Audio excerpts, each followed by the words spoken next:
And so in between this, we're going to kind of like talk about, think again, Sunlight Foundation for being a part of this. So I'll kick off the first one. And so again, once I get started here, they're going to auto-rotate every 15 seconds. And so I want to talk about bridging the digital gap, or why your organization could benefit from a reverse mentor program. And I want to give props to Alexa Scardato. She gave a very similar topic to this at TEDx Boston and the Pivot Conference. So I didn't completely rip off her idea, but it is a lot of her idea. So mentor, traditionally mentor is kind of the old guy giving the young guy all of his wisdom. And they come in many different forms throughout history, from teachers, or your gurus, or Confucius. There's always been some type. But right now, times are changing, things are different, and there's a digital divide out. And things are growing really fast, and you get the people, I'll call you on the phone. Why don't you just tweet me? We're not talking the same language anymore. And here's an example of you know, the older guy and the young guy. Forget my clip art.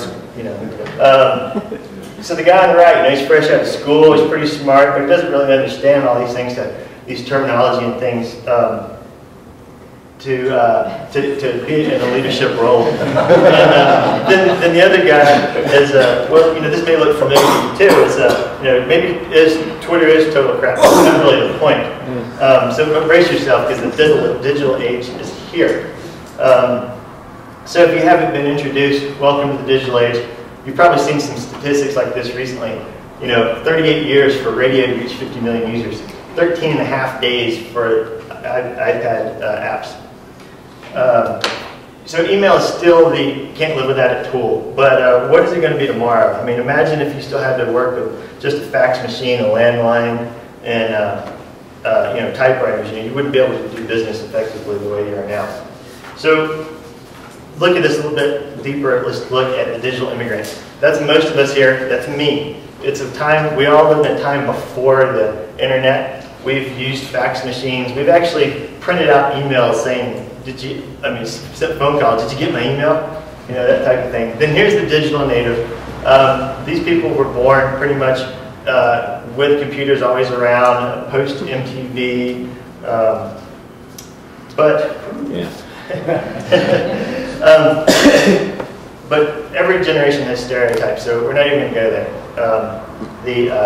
The generation gap argument, it's old, it's lazy, so let's just kind of move forward on this.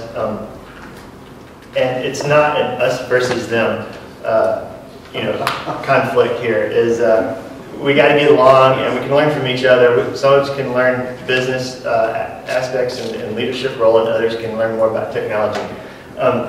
You know, the younger generation, they've been called the me generation, but the me generation just might be able to teach you something. So they're really used to faster changes, technology, things like this, and things that you may be aware of but not actively using. So what I'm suggesting here is actually introducing a reverse mentorship role, not the old guy teaching the young guy, but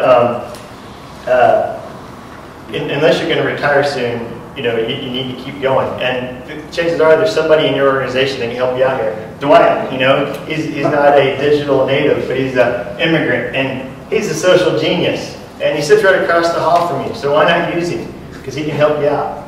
This is, I don't know what his name is, Seth, the intern, right? You know, you hired him as a hotshot developer, but he can help you with your long-term strategies and stuff, because, especially in IT and communications role, because like I said, times are changing really fast, and you got to stay up on top of things. So I challenge you to take and develop an official reverse mentor program within your organization. And with that, you know, you can't just like go and get your developers to do extra work as duties as assigned. You know, give them a reason to do it, whether it's an award, an official recognition that they can put on their resume that they're part of a mentorship program, something to kind of like help them help you. And don't take it. Don't dive off too deep. Just start really simple. A few minutes every day or a week. Maybe meet with your mentor during lunch or before work. And don't focus on the tools, focus on the technology, like social computing. Don't focus on Twitter or Facebook, because it's the technology and the concepts that are going to take you to and be able to compete at the next level.